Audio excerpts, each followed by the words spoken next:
Hey, if we've never met before, my name's T.J, pastor here at the Shore, and we are going to have an amazing day in his house. Amen? Turn to the person beside you, give him a high five, and tell him you look good today, all right? Go ahead.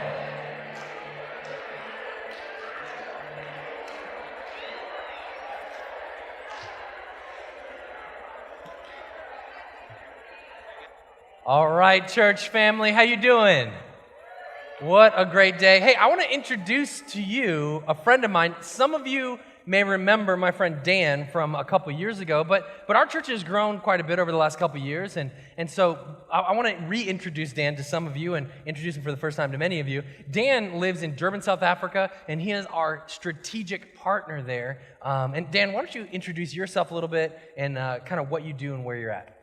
So yeah, my name's Dan Smither. My wife and I, Rachel, who I think is watching on the live stream, so hi, honey. What's up? Moved to Durban, South Africa 10 years ago. We felt called to reach kids affected by the AIDS epidemic, and that's where the action is. It's the epicenter. So right there, yeah. We moved there and just began reaching out to kids in the slums. Now we're working with about 2,000 kids every single week. We visit every one of those kids at home every week.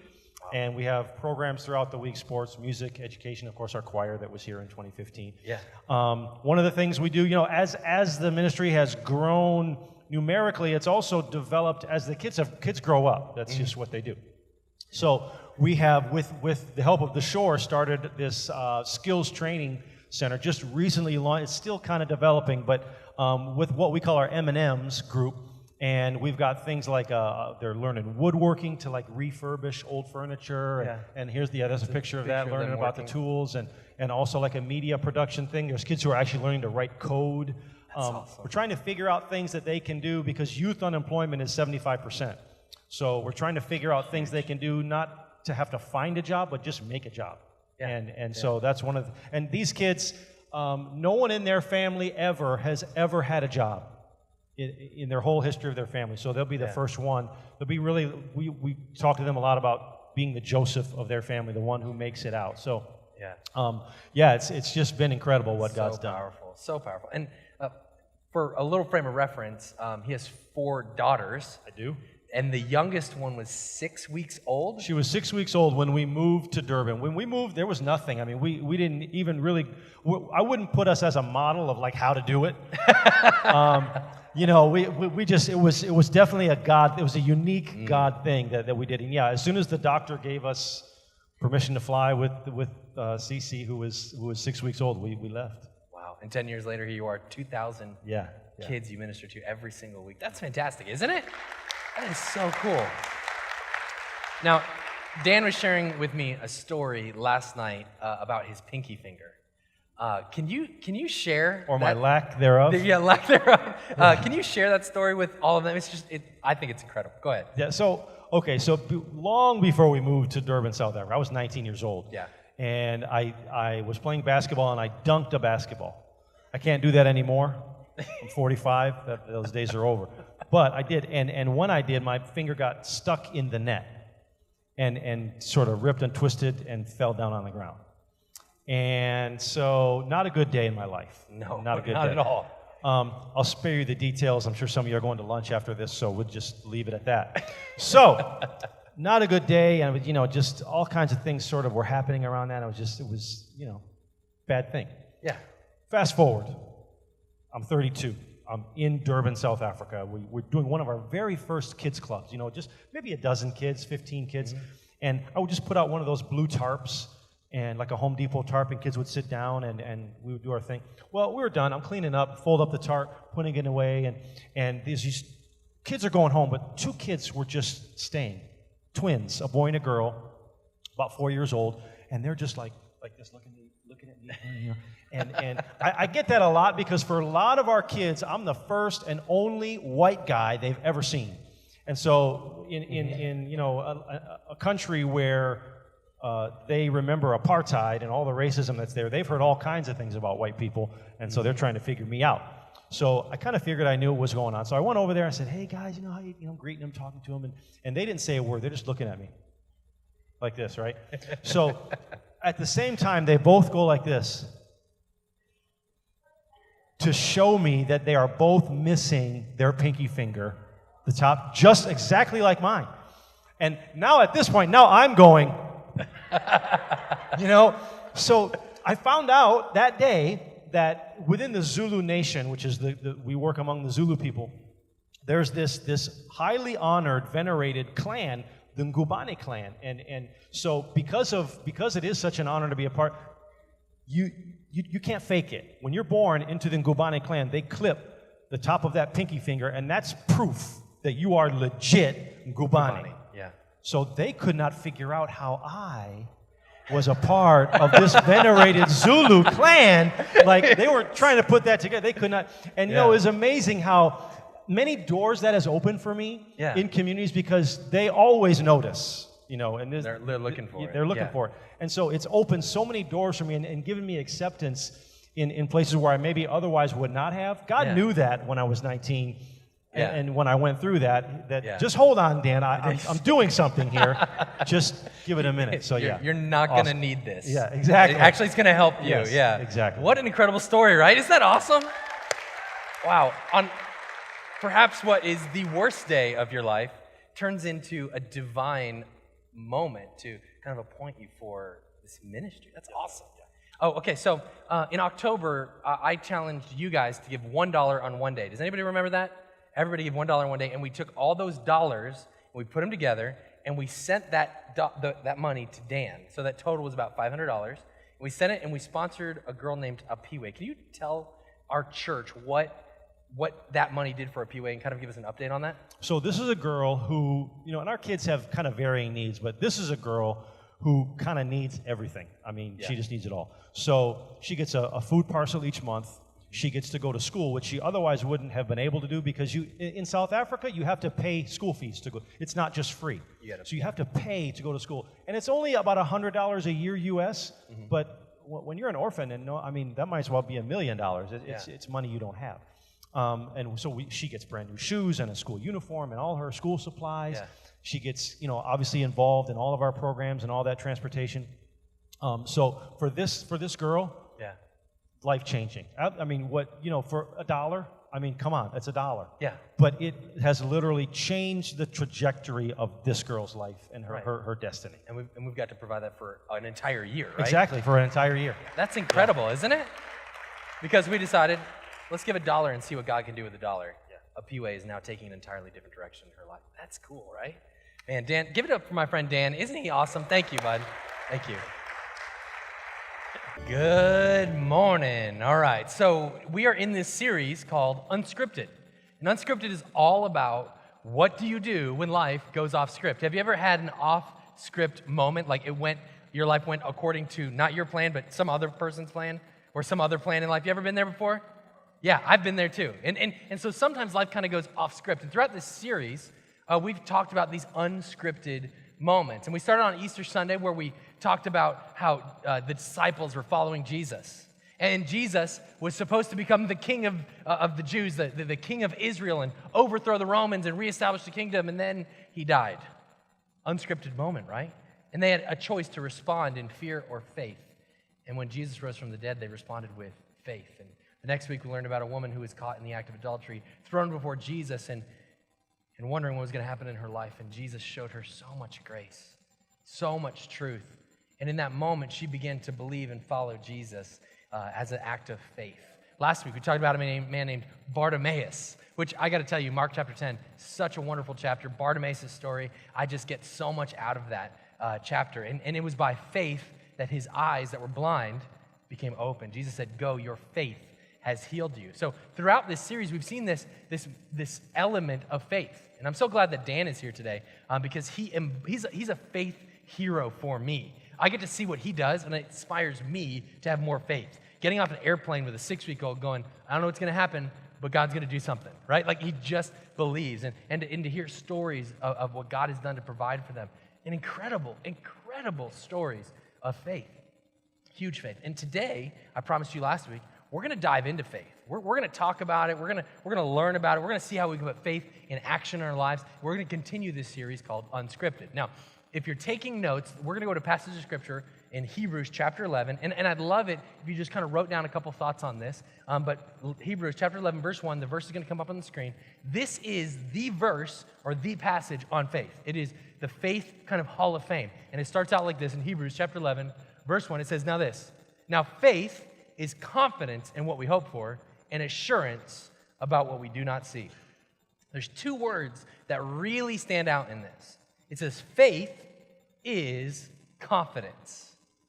And then faith is assurance. Confidence and assurance. That word confidence, if you go back to the kind of the Greek language and you really do a word study on it, it just means foundational. It is rock solid. Faith is rock solid. It is not moving. It is unmoving. It is unwavering. Do you get that? That's what faith is. And faith is also assurance. That word assurance, again, going back to that original kind of Greek writing of it, it means proof or it's proven.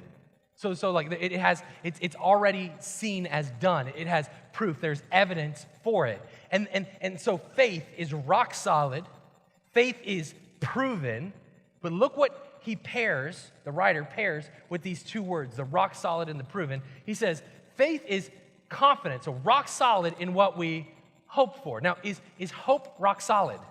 No, it's not, is it? We kind of, I hope the Buccaneers don't have a losing season, right? I hope I get all green lights on the way home, right? Like, I hope there's room at the restaurant. We hope because it is uncertain. Does that make sense?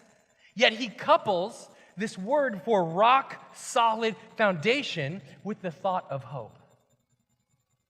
That's faith. When you see something that is not assured as if it were, that's faith. Does that make sense? And then he does it again with this word assurance. He says this assurance, it's proven, it's tested, it's absolutely happening. Faith is assurance in what we can't see. Now, if you can't see it, how can you have proof, right?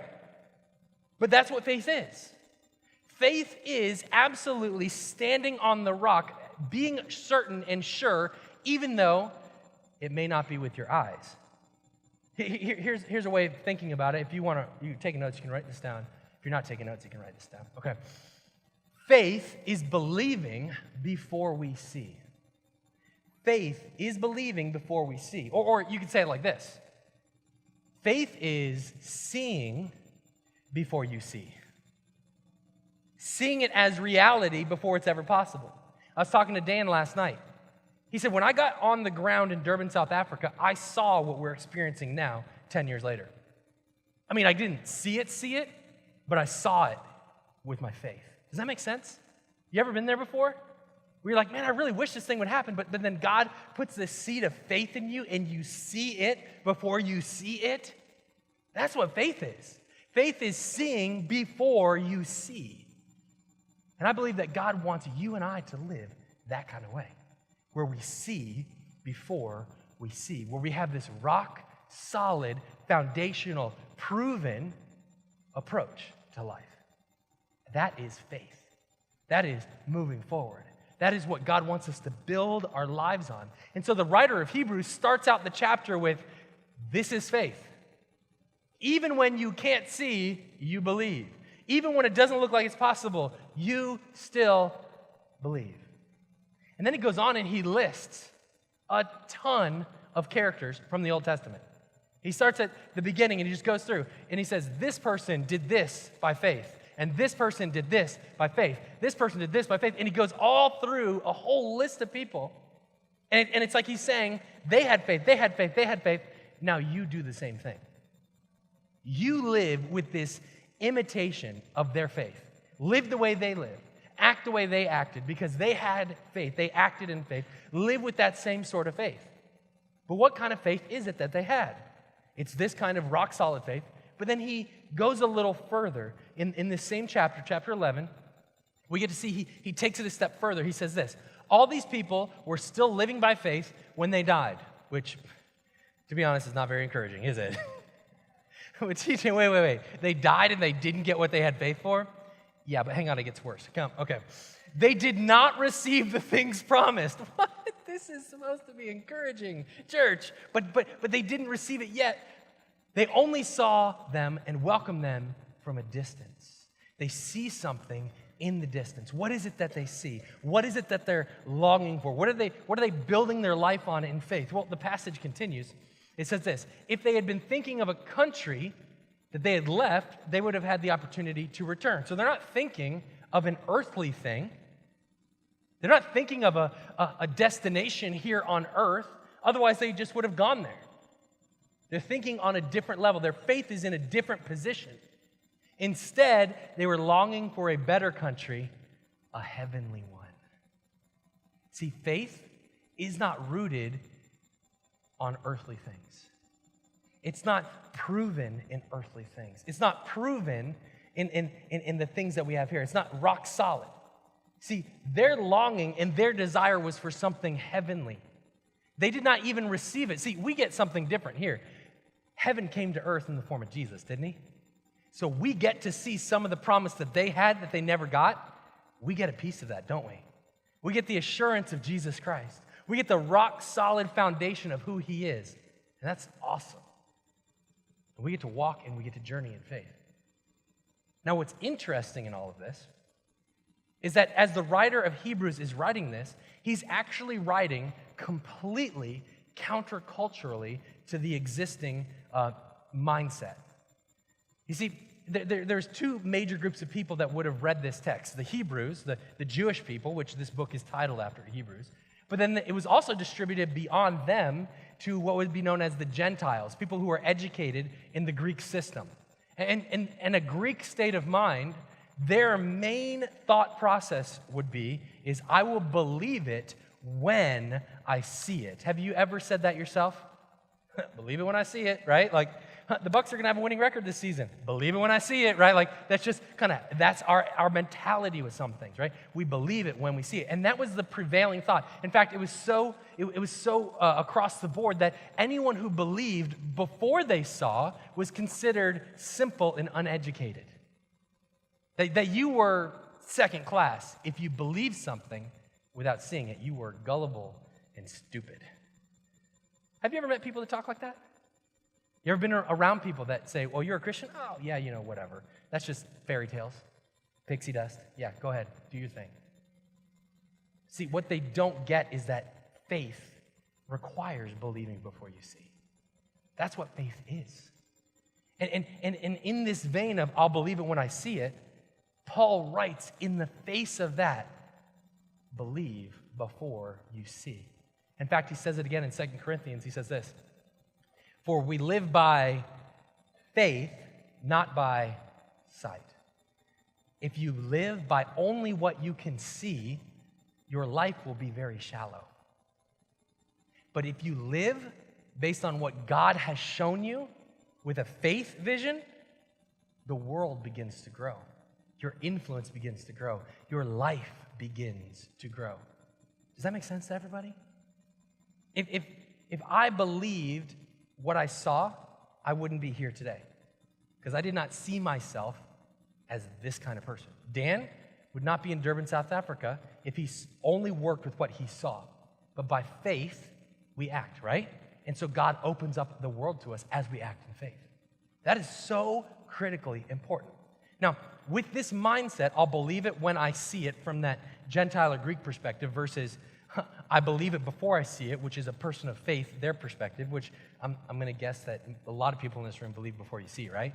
That's what I'm hoping for? That's what I want? Yeah? Okay. There's a couple people in here that are, okay, I'm going to convince the rest of you. Okay, that's okay. But that's what it is. Believe before you see, or see before you believe. Now, with this perspective, I want to go to the book of Matthew chapter 8. And in this passage, we get to read about a guy who was raised to see it before you believe it.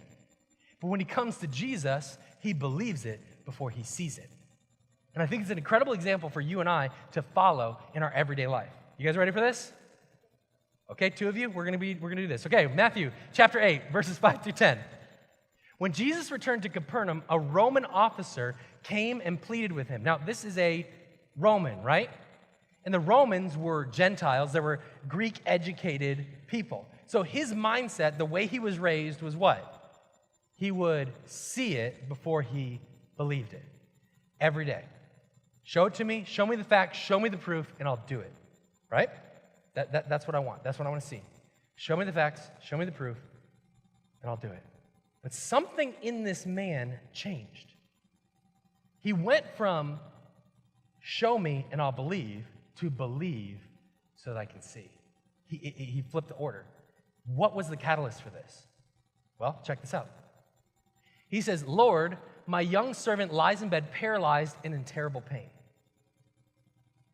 So his servant is in pain and he's paralyzed. He's going through this moment of crisis.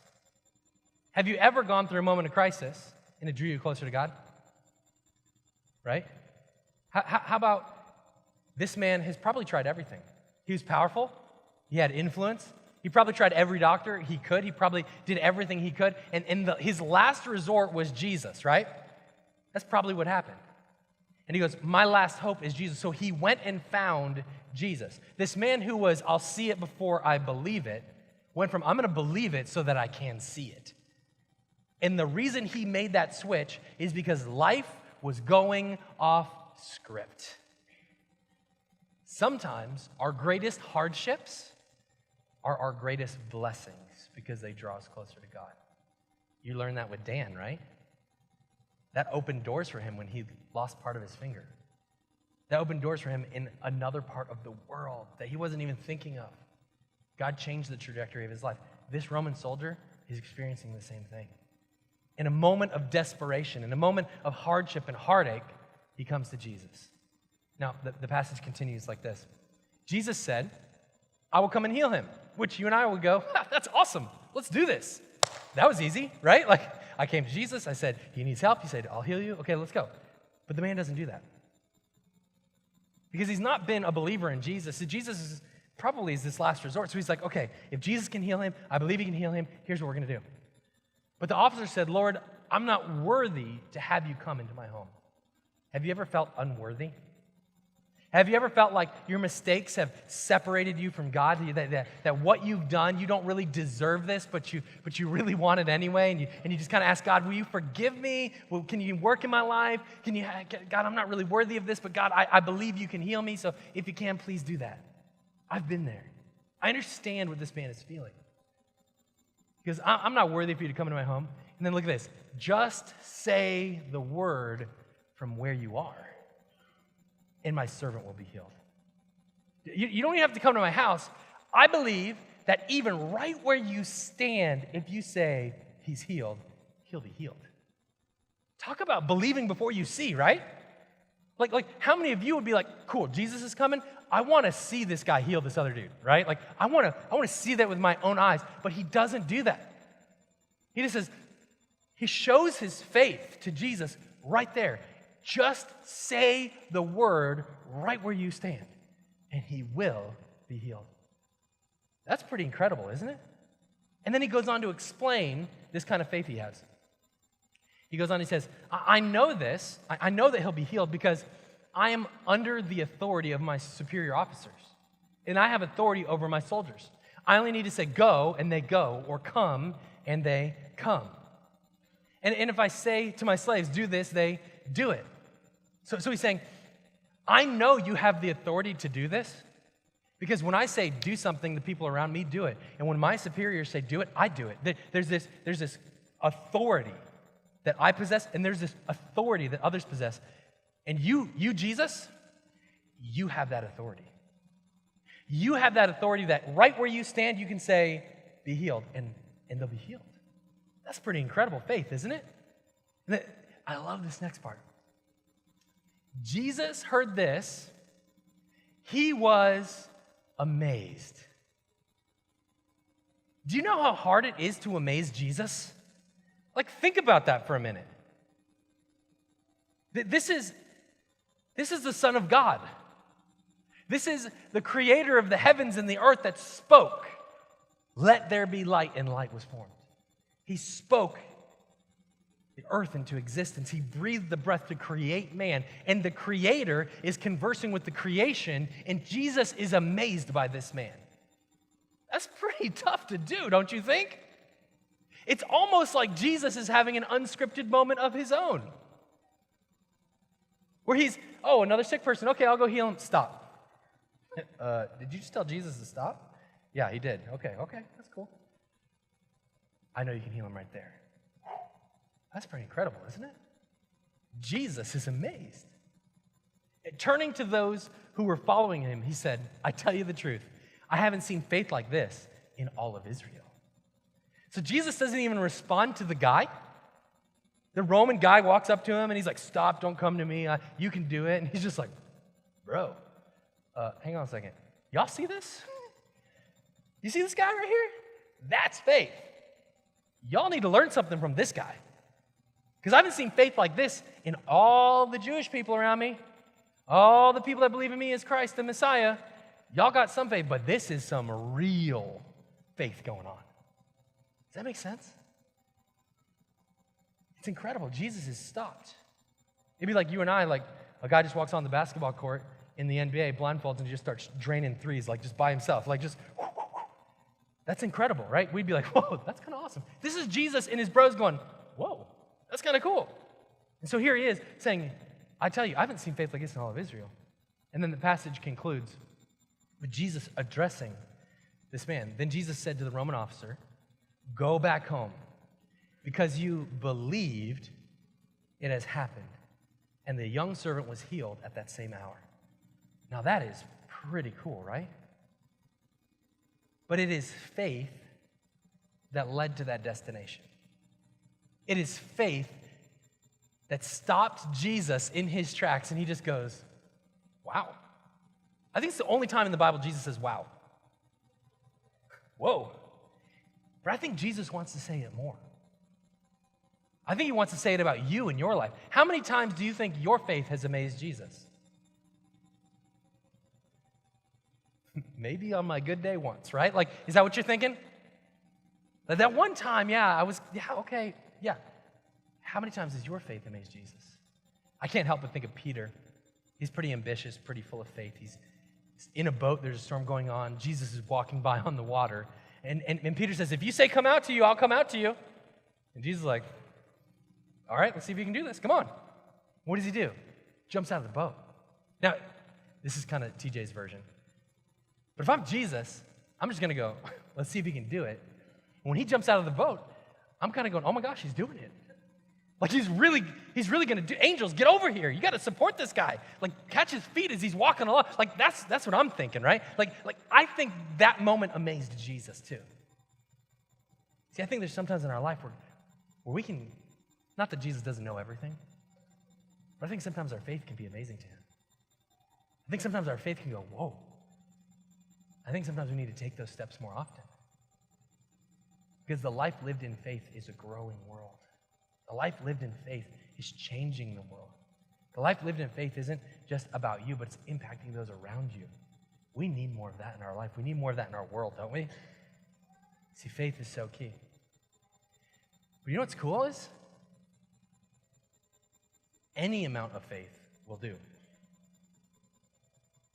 Between services, our youth pastor, Ty, came up to me and he gave me this little bag.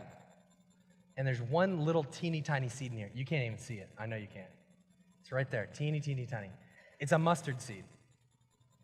And this is a mustard seed. And Jesus says, if you have faith as small as a mustard seed, you can't even see it, right? Then you can say to this mountain, move, and it'll be moved. See, faith doesn't have to be big. It's either you have it or you don't. Does that make sense? You have it or you don't. And even if it's little faith, God can still do big things. It's like two people who got on an airplane. One was really nervous, and one was a very experienced flyer. One had a lot of faith, and one had a little faith. Who got to the airport first? They both got there at the same time, right? Little faith, a lot of faith, the flight still landed just the same. Even if you have a little faith or a lot of faith, God wants to use you. He wants to work in you. He wants to do something through you. He wants to work in your heart and work in your life. The question is, what is your faith? Is it placed in him? Is it the rock solid faith that we started describing? The confidence of what we've hoped for? Is it the proof of what we cannot see? Is that the kind of faith that you're anchored in, not the faith of earthly things? but the faith of heavenly things that say, God, you come through. And even if I'm the only one who believes, God, I'm gonna stand on this rock of faith, even if everybody else goes away. God, I'm here. Now that's some pretty cool faith, right? That's the kind of faith we need. That's the kind of faith that changes everything. And throughout our series, we've seen people having faith, sometimes for themselves, like Bartimaeus, his eyes are open. Sometimes like that woman that was thrown before Jesus, she received his forgiveness by faith. And sometimes like this guy, the faith wasn't even for himself, but for someone else. That's some pretty powerful stuff, isn't it? So where do you stand? How are you interacting with the world? Is it by faith? Are you standing up for someone else like this guy was? Are you seeking God for something in your own life to open your spiritually blind eyes? What is it? No matter what it is, it takes faith, doesn't it? We all need that. The book of Ephesians gives us a glimpse into how faith works a little bit with this. Check it out. It says, "For it is by grace you have been saved." That means that the grace of God has saved us from the consequences of sin. So when we sin, we do something that misses the mark, that is out of where we are supposed to be, outside the will of God, whatever. The consequences of that sin is death. There's always a price to be paid for sin. And God says, I give grace for that sin. I did that through my son Jesus. I took all of your sin and I placed it upon him, Jesus. And he paid the price for that sin. And his righteousness and his sinlessness, I took off of him and I gave it to you. And that way, when God looks at you and I, if we've accepted this, we are not seen as sinful, but we're seen as righteous before God because Jesus paid the price for sin. So by grace, by the grace of God, that process, that beautiful exchange, for it is by grace you have been saved. But there's a catch to this. Through faith. You see, you actually have to believe that he did it for you. This isn't he did it for everybody, so cool, whether I believe or not, I'm in. No. It's got to be faith-driven. You've got to believe. There's a lot of people that kind of mock faith. They'll tell you, how can a person survive in the belly of a fish for 3 days? That's not possible. That's the story of Jonah, right? How can the Red Sea split and people walk across on dry ground? That's the story of the Israelites leaving Egypt. How can a person who's dead come back to life 3 days later? That's Jesus on the cross, right? Now, the thing is, those things aren't possible. But it is faith that causes me to believe, and that's what makes it a miracle. If it were possible, it wouldn't be a miracle. It would just be a circumstance. And by faith, we see that it is a miracle. And as you have these conversations, when people go, well, it's not possible, and I won't believe it until I see it, it opens the door for you to have a conversation with them about what faith is and about what your faith is. And that Jesus did something incredible in your life. But if he hasn't done something incredible in your life, maybe today's the day that it needs to start. Maybe today's the day that you need to, by faith, receive the grace that God has for you. Maybe today's the day that things begin to change. That you take faith that's really small, you say, God, this is all the faith I can get together right now. Can you use this? And if this is all the faith you have, can I tell you, it's enough. It's enough. Especially when it comes to this. Because I believe that when we accept the grace of God by faith, he begins to do something in our heart and he gifts us for faith. And he walks a journey with us, showing us himself and growing our faith. So today, here's what I'd like to do. I'd like to pray a prayer. And the prayer is so simple. It's just a prayer of faith. God, I believe you died for me. I accept that gift of forgiveness. I want to live by faith in you. If you want to pray that prayer with me, we're going to do that right now. And God says, when you do that, the old is gone and the new has come. You have a new life in him. A fresh start, new faith, new life. So if you don't mind, if we could take a moment, no one moving around, just a quiet moment where you can talk to God, have faith in him and speak to him. You can even close your eyes and bow your heads if that helps you. This is called prayer, just a simple moment of prayer. And I'm going to pray a prayer, and it's just going to cover what we talked about today. If you want to quietly pray right where you are, I believe that God has something planned for you.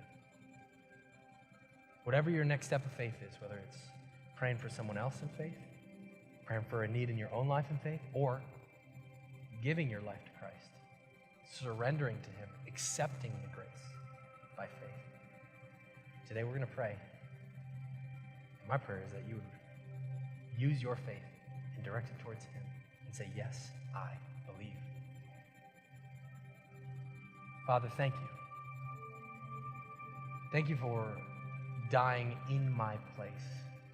Dying as me and taking my sin and giving me your righteousness. Today I receive that forgiveness.